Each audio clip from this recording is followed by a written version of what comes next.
La penumbra aún envolvía las cumbres montañosas de Michoacán cuando la primera unidad de transporte refrigerado cruzó el límite territorial. Su destino final, los muelles del Pacífico.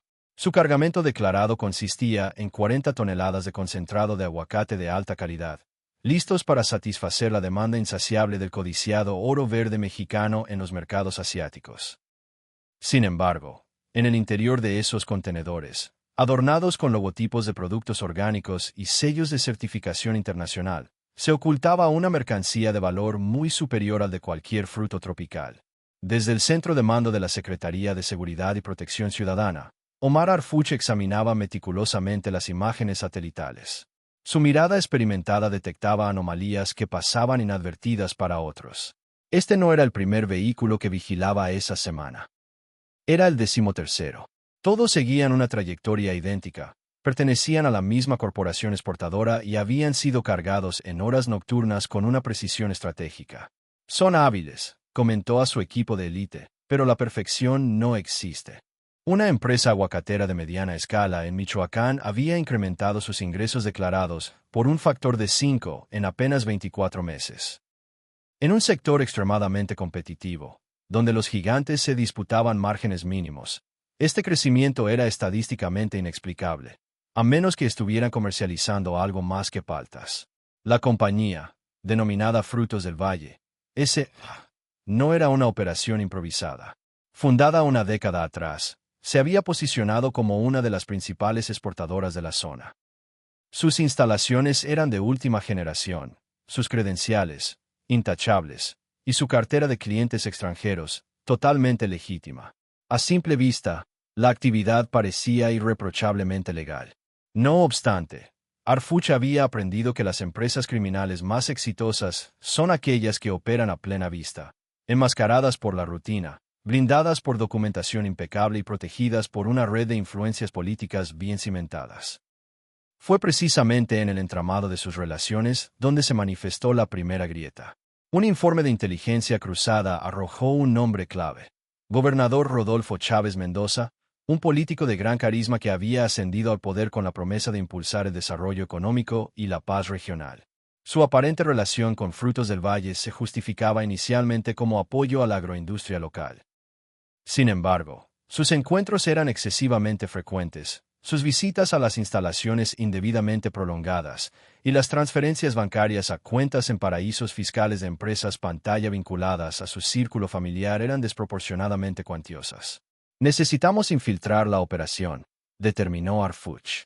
Introducir un agente encubierto en una red de blanqueo de capitales tan sofisticada dista mucho de ser una escena de película. No basta con fabricar una identidad y presentarse en busca de empleo. Requiere la edificación de una biografía creíble con años de historia, referencias verificables y, crucialmente, la posesión de una habilidad que el objetivo realmente necesite. La oportunidad se materializó cuando Frutos del Valle anunció la búsqueda de un nuevo gerente de logística internacional. El agente Roberto Maldonado poseía experiencia auténtica en el ramo de exportación, habiendo trabajado durante años en operaciones legítimas antes de unirse a la división de inteligencia. Su currículum era notable, y sus referencias, construidas con meticulosidad, eran perfectas. Dominaba cada jerga técnica, cada normativa sanitaria y cada itinerario de transporte marítimo. Pero lo que verdaderamente le aseguró el puesto fue otra cosa. Durante la entrevista, mencionó con aparente naturalidad su experiencia previa en la solución de problemas aduaneros. Esta frase, cargada de implicaciones tácitas, actuó como una contraseña. El entrevistador, que hasta ese momento había mantenido una cordialidad distante, se inclinó ligeramente. Su expresión facial cambió. ¿Qué clase de problemas? Maldonado replicó sin dudar: el tipo de problemas que hacen desaparecer las inspecciones demoradas. 3 días después, ya estaba dentro. Lo que Maldonado descubrió en sus primeras semanas fue un nivel de sofisticación escalofriante. La operación no era un plan improvisado, sino una maquinaria perfectamente engrasada que involucraba a docenas de individuos distribuidos en múltiples niveles jerárquicos, donde cada uno solo conocía su pequeña porción del esquema. El proceso comenzaba en las plantaciones legales. Frutos del Valle, de hecho, cultivaba aguacates, los procesaba y exportaba legítimamente concentrado de fruta. Las cifras contables coincidían, las inspecciones sanitarias eran invariablemente superadas, y los contenedores enviados a Europa y Asia arribaban con la carga declarada. Sin embargo, existía una segunda línea de producción que no figuraba en ningún registro oficial. En el extremo trasero del complejo industrial, en una nave supuestamente dedicada al almacenaje de maquinaria, se desarrollaba la verdadera actividad. Allí, equipos nocturnos trabajaban bajo un control riguroso, manipulando algo mucho más delicado que efectivo. 90 millones de dólares.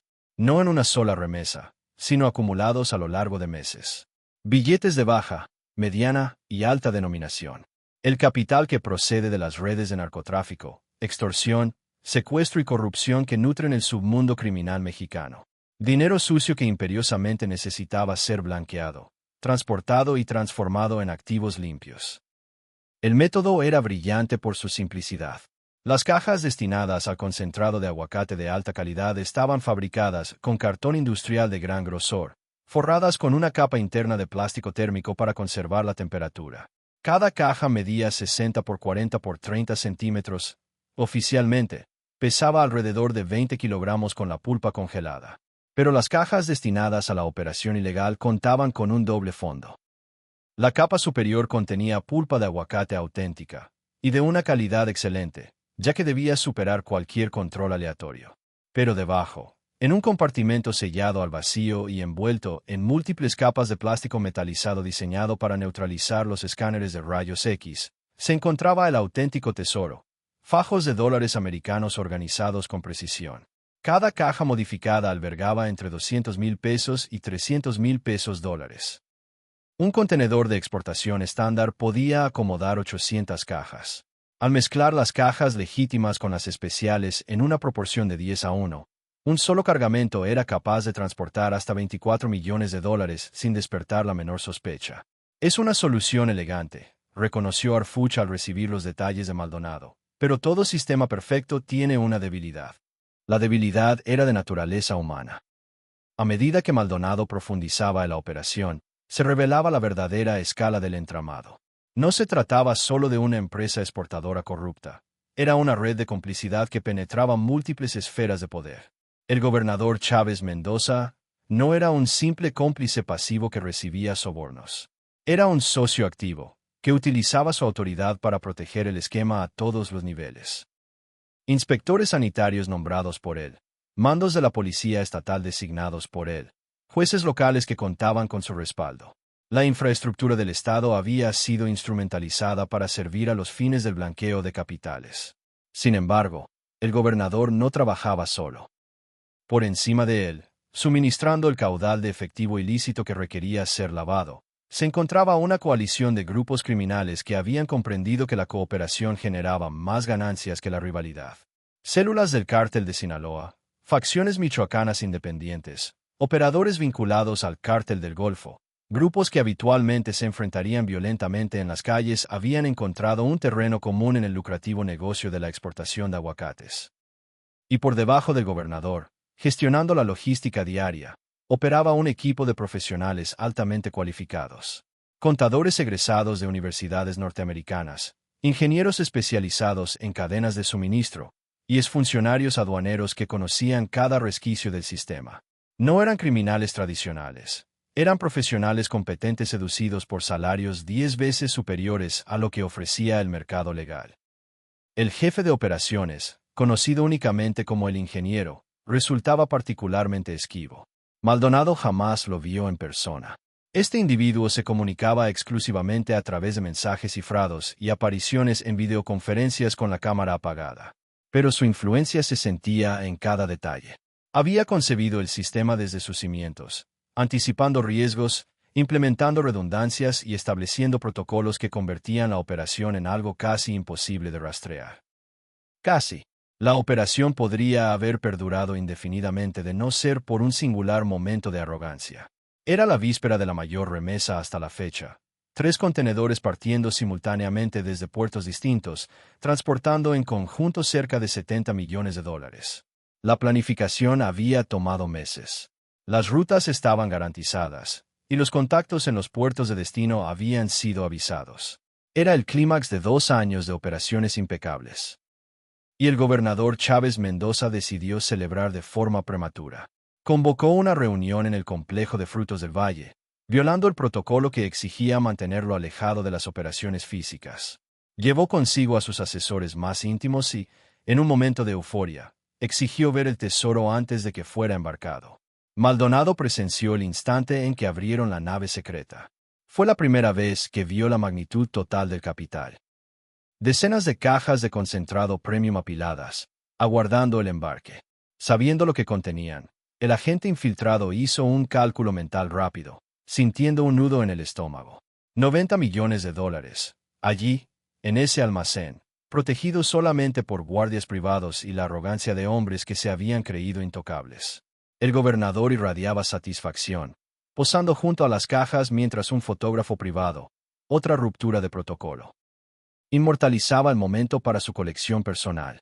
Disertaba sobre visión, audacia, y cómo habían forjado un imperio invisible. Jamás nos atraparán, se mofó, abrazando una pila de cajas. Somos fantasmas a plena luz del día. Maldonado grabó mentalmente cada rostro, cada nombre pronunciado y cada detalle de la disposición del almacén. Esa noche, de vuelta en su refugio, transmitió un mensaje lacónico a Arfuch. Tenemos todo. Es hora de terminar. Arfuch convocó a su equipo de élite en la madrugada. No cabía el menor error. Una operación de tal envergadura, que implicaba a un gobernador en funciones, requería una coordinación perfecta, una sincronización impecable, y sobre todo, sigilo absoluto hasta el último segundo. Atacaremos simultáneamente en 6 puntos, explicó, proyectando un mapa táctico en la pantalla. El complejo de Frutos del Valle es el blanco principal, pero también necesitamos asegurar las residencias de los ejecutivos clave, las oficinas administrativas y el almacén portuario. Si les damos tiempo de destruir pruebas o mover el dinero, todo estará perdido. Los equipos se dividieron. Grupos tácticos federales, seleccionados rigurosamente por su lealtad y eficacia. Peritos financieros listos para documentar cada billete. Técnicos informáticos preparados para copiar servidores completos antes de que pudieran ser formateados. Y agentes de la Fiscalía General portando fajos de órdenes de cateo firmadas en las primeras horas del día por un juez federal de Ciudad de México, ya que la confianza en los jueces locales era nula. Arfuch albergaba una única inquietud: la posibilidad de resistencia violenta. No por parte de los guardias de la empresa, mercenarios que huirían al primer signo de autoridad real, sino de los grupos criminales que verían truncada su vía de blanqueo. Grupos capaces de movilizar a decenas de sicarios en cuestión de minutos. Entramos rápido, aseguramos el perímetro y esperamos refuerzos antes de iniciar la extracción, ordenó. Nadie entra ni sale hasta que tengamos control absoluto. La hora elegida fue deliberada, 5 de la mañana de un lunes. Demasiado temprano para el turno de día, demasiado tarde para el turno de noche, el punto de menor actividad donde el cansancio y la distracción alcanzan su máximo. Los convoys se acercaron en silencio, con las luces apagadas, aprovechando las últimas sombras de la noche. Maldonado había inhabilitado discretamente los sensores de movimiento más sensibles y dejado una puerta lateral accidentalmente sin llave. Pequeños actos de sabotaje que ganarían segundos vitales. A las 5:07 de la mañana. Los equipos irrumpieron. El complejo fue tomado en menos de 3 minutos. Los guardias, adormilados e impreparados para una incursión federal coordinada, ni siquiera intentaron ofrecer resistencia. El turno nocturno fue sorprendido con las manos en la masa, terminando de sellar los compartimentos falsos repletos de dólares. Arfuch entró tras la primera oleada, dirigiéndose directamente al almacén secreto. Cuando se abrieron las puertas y se encendieron las luces, incluso él, habituado a grandes incautaciones, quedó momentáneamente impresionado. Personalmente, el volumen era más impactante. Filas interminables de cajas etiquetadas como pulpa de aguacate premium exportación. Cada una con una apariencia inocua, pero todas criminales en su interior. Comiencen a abrir y a documentar, ordenó a los peritos. Quiero cada caja fotografiada, pesada y catalogada. Esto de aquí es la prueba que desmantelará una red completa. Mientras el equipo trabajaba en el almacén, las otras unidades informaban de éxitos similares.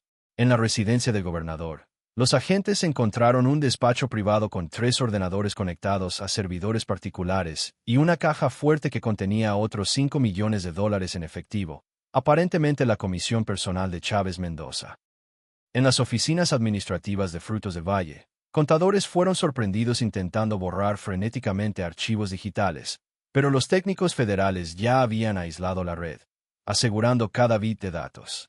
Y en el depósito portuario, descubrieron algo aún más preocupante. 2 contenedores ya sellados con toda la documentación de exportación lista, programados para zarpar esa misma tarde. Al abrirlos, se confirmaron otros $18 millones en cajas de aguacate, a punto de salir del país. El gobernador Rodolfo Chávez Mendoza fue detenido a las 6:45 de la mañana, todavía en su bata de seda, mientras intentaba desesperadamente contactar a sus allegados políticos. Nadie respondió. Harfuch había coordinado con la Procuraduría para que todas las figuras clave fueran abordadas simultáneamente, cortando de raíz cualquier posibilidad de interferencia. «Usted no tiene derecho a hacer esto», gritó el gobernador mientras era esposado. «Soy una autoridad electa. Tengo inmunidad. Voy a destrozar su carrera». Harfuch se acercó, su rostro reflejando una determinación helada. «Su inmunidad no cubre conspiración criminal, blanqueo de capitales y asociación con el narcotráfico, señor gobernador». Hizo una pausa. «Y en cuanto a destrozar mi carrera, yo acabo de destrozar la suya». A lo largo de ese día, 23 personas fueron arrestadas. Ejecutivos de Frutos del Valle, contadores, gerentes de logística y guardias que sabían demasiado. En operativos coordinados en otras ciudades, se detuvo a media docena de operadores financieros que manejaban el destino final del dinero blanqueado. El ingeniero se mantuvo fugitivo, tal como Harfuch había sospechado. Había estructurado su participación para ser completamente remota, operando probablemente desde el extranjero. Sin embargo, su red había sido desmantelada y los archivos incautados contenían pruebas suficientes para identificarlo eventualmente. Llevó 3 días concluir el inventario completo. Los peritos trabajaron en turnos continuos, abriendo caja tras caja, contando billete tras billete. Las máquinas contadoras de dinero operaron sin descanso, verificando la autenticidad de los billetes y arrojando cifras crecientes. El total final dejó atónitos incluso a los investigadores más experimentados. $90.347.000 americanos en efectivo. Pero el hallazgo no se limitó al dinero. Los servidores incautados revelaron 2 años completos de actividad. Hojas de cálculo mantenidas con precisión mostraban que Frutos del Valle había blanqueado más de $340 millones en ese periodo. El dinero incautado era solo la porción que esperaba ser procesada al momento de la redada, la punta de un iceberg criminal mucho más vasto. Los registros también detallaron el origen de los fondos. 35% proveniente de operaciones de narcotráfico, principalmente cocaína y metanfetaminas, 40% de secuestros y extorsiones, 15% de corrupción gubernamental a múltiples niveles, y 10% de origen no especificado, probablemente tráfico de personas y otras actividades que los propios criminales evitaron documentar explícitamente. Aún más impactantes fueron los nombres encontrados en las comunicaciones cifradas. Políticos municipales de 3 estados, altos mandos de la policía estatal, 2 jueces, un senador federal mencionado solo por un alias, pero fácilmente identificable por el contexto, y media docena de empresarios aparentemente legítimos que utilizaban la ruta del aguacate para lavar las ganancias de sus propias actividades ilícitas. «No hemos capturado solo una operación de blanqueo», comentó uno de los investigadores principales de Harfuch. «Hemos desmantelado el sistema circulatorio de una red de corrupción que infecta instituciones enteras». La noticia estalló como una bomba en el panorama político mexicano. La detención de un gobernador en ejercicio por liderar personalmente una operación de blanqueo masiva no tenía precedentes en la historia reciente. Los medios de comunicación rodearon el complejo de Frutos del Valle, capturando imágenes de las interminables filas de cajas catalogadas, de las bolsas transparentes repletas de efectivo y de los agentes federales trabajando bajo reflectores. Harfuch ofreció una única rueda de prensa. Fiel a su estilo directo, desprovisto de drama y centrado en los hechos, declaró: «Hemos desarticulado una sofisticada operación de blanqueo de capitales que utilizaba la agroindustria legítima como fachada para el transporte de recursos derivados de actividades criminales. Leyendo de notas preparadas, añadió, se incautaron más de 90 millones de dólares en efectivo, además de evidencia documental extensa que implica a múltiples individuos en posiciones de poder. Cuando se le preguntó específicamente sobre el gobernador, su respuesta fue mesurada. El señor Rodolfo Chávez Mendoza ha sido detenido y será procesado conforme a la ley. Las pruebas en su contra son sustanciales e irrefutables. La justicia seguirá su curso. Pero en las calles, en las redes sociales y en los mercados de aguacate de Michoacán, la reacción fue más apasionada. Para algunos, Arfuch era un héroe, el hombre que finalmente demostraba que ni siquiera los gobernadores estaban por encima de la ley. Para otros, particularmente aquellos vinculados a las redes de poder desmanteladas, era un enemigo mortal que había cruzado una línea inaceptable. Las organizaciones criminales que perdieron su ruta de blanqueo juraron venganza.